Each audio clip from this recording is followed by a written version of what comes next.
Imagine stepping outside right now into temperatures nearly 40 degrees colder than anything you have ever felt. No heater, no insulated jacket, no walls built to keep the wind out. Just you and a landscape that wants you dead. That was simply Tuesday for your ancestors. But the real answer to how they survived it is far stranger than brute toughness. The Ice Age was not one cold snap. It stretched across tens of thousands of years, and for early humans living through it, survival depended on a handful of breakthroughs that changed everything. Fire came first, but not in the way you might imagine. Archaeologist Wil Roebroeks has studied the controlled use of fire among early humans across Europe, and his research shows fire was not just for warmth. It allowed groups to stay active after sunset, defend against predators drawn to the cold and dark, and cook food in ways that unlocked far more calories than eating it raw. In brutal cold, calories were survival currency, and fire quietly multiplied the supply. But fire alone could not solve the biggest problem: the human body itself. Humans are, by nature, tropical animals. Thin skin, minimal natural insulation, nothing built for sub-zero wind.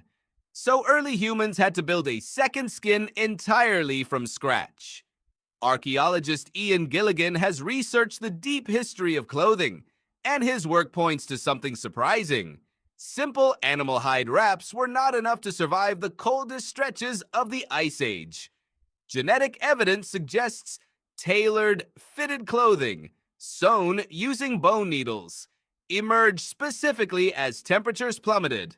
Loose fur draped over the body lets cold air sneak in. Fitted clothing traps warm air against the skin. That small shift, from wrapping to sewing, may have been the difference between life and death for entire populations. Shelter needed its own kind of innovation too, especially in regions with almost no trees for building material. Archaeologist Olga Soffer has studied astonishing structures built by Ice Age humans on the open plains of what is now Ukraine and Russia, homes constructed almost entirely from mammoth bones.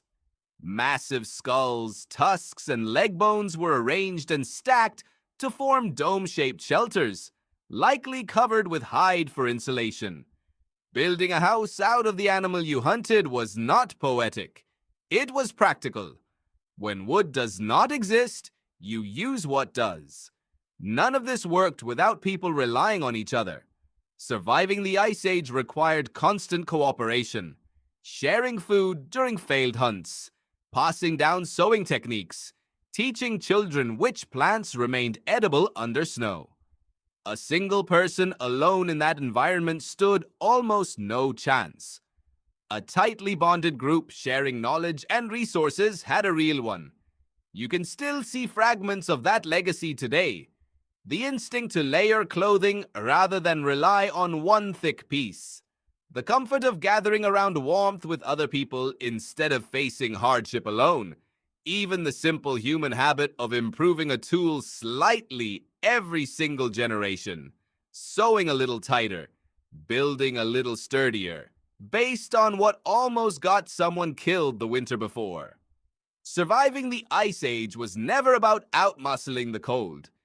It was about outsmarting it, one small innovation at a time, passed down by people who had no guarantee it would work, only the certainty that doing nothing would not. So imagine that freezing landscape again. No heater, no jacket, just fire, fitted clothing, a bone-built shelter, and a group of people who refuse to face it alone. Somehow, against nearly impossible odds, that was enough to get your ancestors, and eventually you, all the way here.